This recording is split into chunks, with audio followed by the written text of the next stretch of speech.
Baik, selanjutnya kita masuk ke dalam chapter 5, yaitu Managing Ethics and Social Responsibility.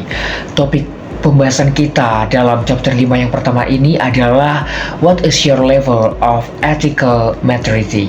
Dalam What is your level of ethical maturity ini dibagi menjadi 4, namun kali ini saya akan membahas poin yang pertama dan yang kedua. Poin yang pertama adalah What is managerial ethics? Nah, pada topik yang pertama, ini menjelaskan bahwa etika manajerial adalah nilai moral yang membantu manajer menentukan tindakan antara yang benar dan salah. Tidak hanya berdasarkan hukum, tetapi juga berdasarkan standar moral yang lebih luas. Dalam organisasi, perilaku itu dibagi menjadi ranah hukum, etika, dan kebebasan memilih, sehingga keputusan yang legal itu belum tentu etis. Nah itu, manajer dituntut untuk mempertimbangkan dampak moral dari setiap kebijakan yang diambil agar organisasi tidak hanya mengejar keuntungan, tetapi juga menjaga nilai dan integritas. Sedangkan di dunia bisnis, penerapan etik ini sering menghadapi tekanan karena target laba dan tuntutan pemegang saham. Namun, kepemimpinan yang jujur, adil, dan bertanggung jawab itu sangat berpengaruh terhadap kepercayaan publik dan budaya organisasi itu sendiri. Selain sebagai kewajiban moral, etika dan tanggung jawab sosial juga tuh terbukti memberi manfaat jangka panjang, seperti meningkatkan reputasi dan daya saing perusahaan. Dengan demikian, etika manajerial menjadi fondasi penting dalam membangun organisasi yang berkelanjutan dan dipercaya di dalam masyarakat. Nah, topik yang kedua adalah ethical dilemmas. What will you do? Nah, pada materi ini itu membahas dilema etika sebagai kondisi ketika seorang harus mengambil keputusan di tengah konflik antara nilai benar dan salah yang seringkali tidak ada jawaban yang jelas. Dalam dunia bisnis, sesuatu yang legal itu belum tentu etis, sehingga manajer tidak hanya berpatokan pada aturan hukum, tetapi juga harus mempertimbangkan aturan moral. Contoh seperti mengabaikan prosedur demi kontrak besar, mempromosikan produk mahal tapi jauh tidak lebih efektif, atau memanfaatkan informasi sensitif yang menunjukkan bahwa keputusan etis itu sering melibatkan pilihan yang sulit. Nah, secara keseluruhan, dilema etika ini merupakan bagian nyata dari kehidupan organisasi dan tidak dapat dihindari. Keputusan diambil itu tidak hanya berdampak pada keuntungan perusahaan, tetapi juga pada reputasi dan integritas pribadi. Karena itu, manajer perlu memiliki keberanian, kejujuran, dan pemikiran jangka panjang dalam menghadapi situasi tersebut. Kemampuan inilah yang menjadi salah satu kompetensi penting bagi calon pemimpin yang profesional dan tanggung jawab. Nah, selanjutnya kita akan membahas tentang frameworks for ethical decision making. Nah, ethical decision making ini adalah situasi ketika sebuah keputusan memiliki dampak yang baik sekaligus buruk bagi pihak lain. Biasanya konflik ini terjadi antar organisasi dengan individu atau dengan masyarakat luas. Nah, oleh karena itu, seorang manajer membutuhkan ethical frameworks yang digunakan untuk membantu mengambil keputusan yang tepat. Pendekatan yang biasanya sering digunakan adalah menggunakan normative ethics, di mana normative ethics ini menentukan cara keputusan dibuat berdasarkan nilai dan norma moral. Terdapat 5 pendekatan etis yang biasanya digunakan sebagai acuan. Yang pertama ada utilitarian approach. Pendekatan ini berfokus pada hasil akhir dengan prinsip keputusan yang paling etis adalah yang memberikan manfaat terbesar bagi banyak orang. Yang kedua ada individualism approach. Pendekatan ini itu menyatakan bahwa suatu tindakan dianggap benar jika mendukung kepentingan terbaik individu dalam jangka panjang. Yang artinya seseorang boleh mengambil keputusan yang bermanfaat bagi dirinya selama keputusan tersebut baik untuk masa depannya, bukan untuk saat itu saja. Dan yang ketiga ada moral rights approach. Pendekatan ini menyatakan bahwa setiap individu memiliki hak dan kebebasan dasar yang tidak boleh diganggu oleh siapapun. Sebuah keputusan ini dianggap etis jika keputusan tersebut melindungi hak-hak individu yang terdampak. Dan yang keempat ada justice approach. Justice approach ini menyatakan bahwa keputusan harus dibuat berdasarkan keadilan, kesetaraan, dan perilaku yang tidak memihak satu pihak manapun. Terdapat 3 jenis justice yang perlu diperhatikan dalam justice approach ini. Yang pertama ada distributive justice, yaitu pembagian hasil atau perlakuan harus adil dan tidak diskriminatif. Dan yang kedua ada procedural justice, di mana aturan atau prosedur ini harus diterapkan secara adil dan konsisten ke semua orang. Dan yang ketiga ada compensatory justice, di mana jika seorang mengalami kerugian karena pihak lain, maka pihak lain yang harus bertanggung jawab untuk memberikan kompensasi. Dan yang terakhir ada practical approach, yaitu pendekatan etika yang mengambil keputusan berdasarkan standar profesi atau norma sosial yang berlaku di masyarakat. Bagian ini kita akan membahas tentang the individual manager and ethical choices, di mana bagian ini membahas tentang faktor yang mempengaruhi keputusan etis seorang manajer. Yang pertama terdapat faktor organisasi, yaitu berupa kondisi organisasi yang bisa mendorong perilaku tidak etis seperti tekanan dari atasan atau rekan kerja. Tekanan ini dapat membuat karyawan merasa frustasi dan kelelahan secara emosional karena harus melakukan hal-hal yang dianggap bertentangan dengan nilai pribadi mereka. Dan yang kedua ada faktor pribadi, di mana setiap individu ini membawa nilai dan karakter pribadi ke dalam pekerjaan seperti kebutuhan pribadi, pengaruh keluarga, serta moral pribadi individu tersebut sendiri. Beberapa sifat kepribadian ini juga dapat membantu seseorang membuat keputusan etis, misalnya percaya diri, kemandirian, dan ego strength. Nah, dalam cara seseorang mengambil keputusan ini terdapat 3 tingkat perkembangan moral yang mempengaruhi cara individu tersebut, atau yang sering kita sebut dengan stage of moral development. Yang pertama ada pro-conventional level, di mana seseorang ini bertindak untuk menghindari hukuman dengan ciri-ciri patuh pada aturan karena mereka takut akan konsekuensi dan kepemimpinan yang cenderung otoriter. Dan kedua ada conventional level. Di conventional level ini seseorang bertindak sesuai harapan masyarakat, keluarga, dan organisasi dengan ciri-ciri ingin dianggap baik oleh orang lain. Dan kepemimpinan ini biasanya cenderung mendorong hubungan dan kerjasama antar rekan kerja. Dan yang ketiga ada pro-conventional level, di mana seseorang ini bertindak berdasarkan nilai moral pribadi dan prinsip keadilan. Biasanya di orang yang di pro-conventional level ini memiliki ciri-ciri berani melanggar aturan jika hal tersebut bertentangan dan tidak etis, dan keputusan itu didasarkan pada prinsip moral internal. Selain itu, penelitian oleh Dan Grant juga memberikan gambaran tentang membedakan 2 tipe orang dalam organisasi. Yang pertama ada tipe givers, di mana mereka lebih mengutamakan membantu orang lain, mengutamakan kerja tim, dan mendukung rekan kerja satu sama lain. Yang kedua ada tipe takers. Tipe takers ini lebih mementingkan kepentingan pribadi dan mencoba mendapatkan keuntungan dari pihak lain. Oke teman-teman, kali ini kita akan membahas tentang apa itu Corporate Social Responsibility atau yang kita sebut sebagai CSR. Nah, jadi CSR ini adalah keputusan atau kewajiban sebuah manajemen untuk membuat pilihan dan mengambil tindakan yang berkontribusi pada lingkungan sekitar dan juga masyarakat.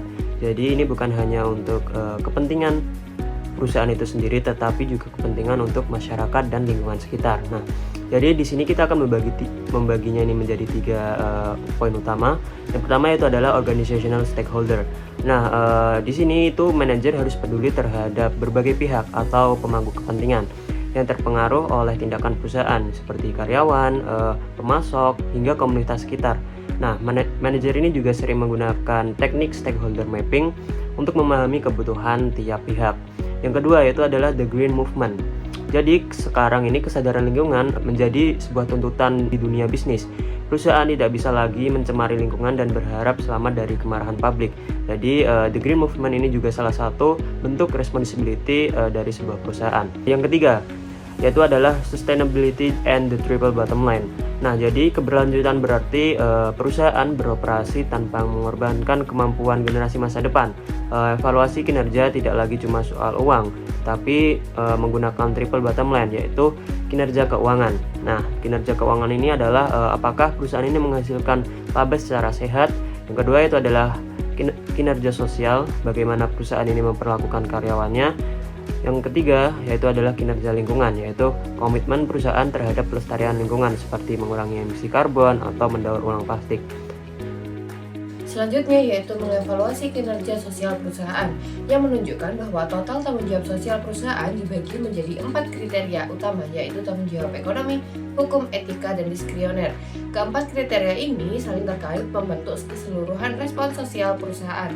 Kriteria pertama yaitu tanggung jawab sosial adalah tanggung jawab ekonomi. Be profitable, tanggung jawabnya adalah memproduksi barang dan jasa yang diinginkan masyarakat dan memaksimalkan keuntungan bagi pemilik dan pemegang sahamnya. Yang kedua, tanggung jawab hukum. Obey the law. Tanggung jawab hukum menentukan apa yang dianggap penting oleh masyarakat sehubungan dengan perilaku perusahaan yang tepat. Artinya, bisnis diharapkan untuk memenuhi tujuan ekonominya dalam kerangka persyaratan hukum yang diberlakukan oleh Dewan Kota setempat, legislator negara bagian, dan lembaga pengatur federal. Ketiga, tanggung jawab etis. Be ethical, do what is right, avoid harm. Tanggung jawab etis mencakup perilaku yang tidak selalu dikodifikasi ke dalam hukum dan mungkin tidak melayani kepentingan ekonomi langsung perusahaan. Untuk bertindak secara etis, pengambilan keputusan, organisasi harus bertindak dengan keadilan, kesetaraan, dan ketidakberpihakan, serta menghormati hak individu. Perilaku tidak etis terjadi ketika keputusan memungkinkan seorang individu atau perusahaan memperoleh keuntungan dengan merugikan orang lain atau masyarakat secara keseluruhan. Yang keempat yaitu discretionary responsibility. Contribute to the community, be a good corporate citizen.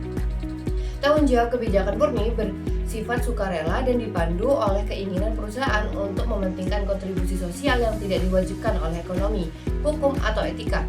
Tanggung jawab diskrioner terkait dengan kebajikan organisasi yang berarti bahwa suatu organisasi mengejar dampak manusiawi yang positif, kebaikan moral, dan perbaikan masyarakat tanpa syarat demi kepentingan sendiri.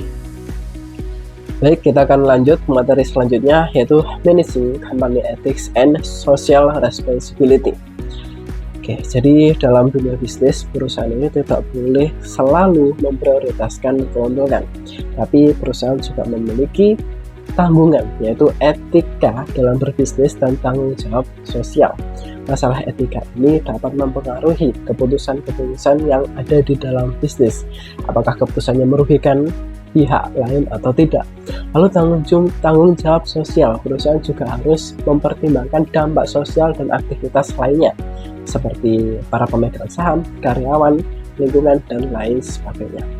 Lalu peran manajer dalam membangun etika perusahaan itu sangat penting karena manajer ini biasanya akan dicontoh oleh karyawan atau bawahan-bawahannya lainnya, sehingga manajer harus bisa berperilaku jujur, harus bisa menjalankan kewajiban dengan baik.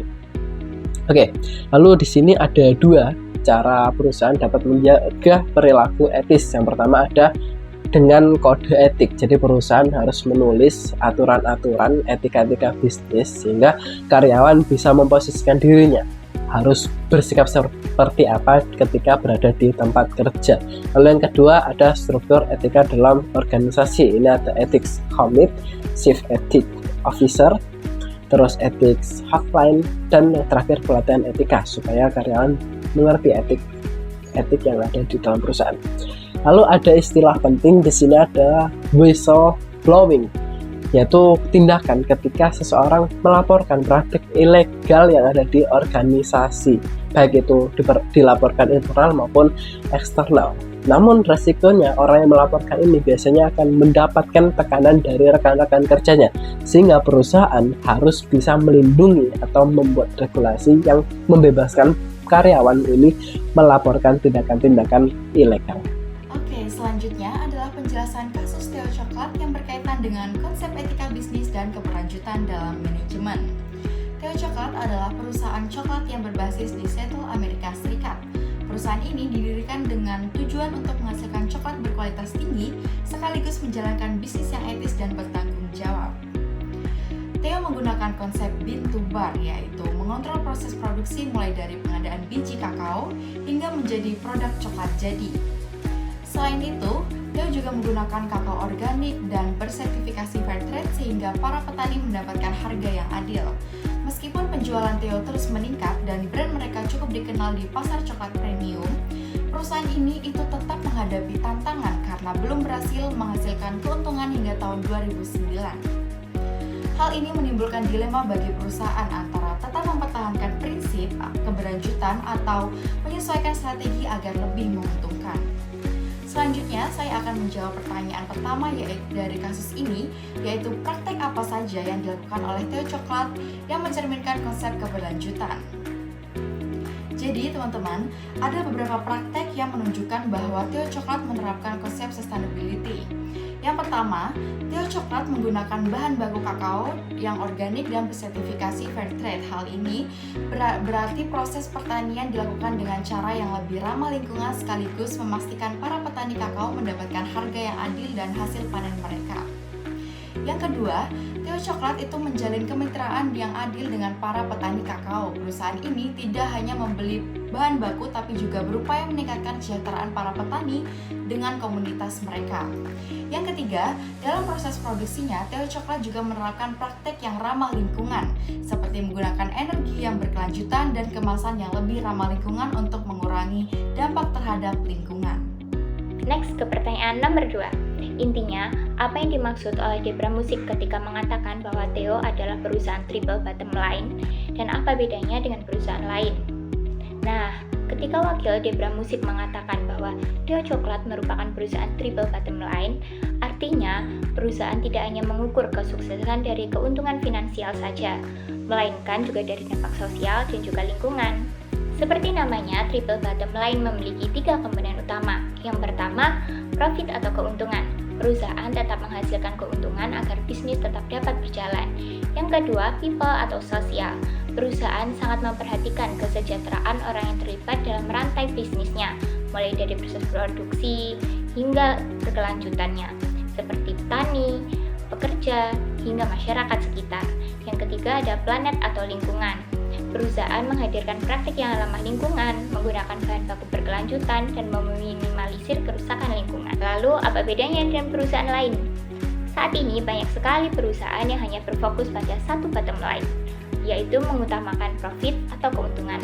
Sementara itu, Theo berpikir bahwa keberhasilan perusahaan tidak hanya diukur dari laba, melainkan juga dari dampak sosial dan juga keberlanjutan lingkungan.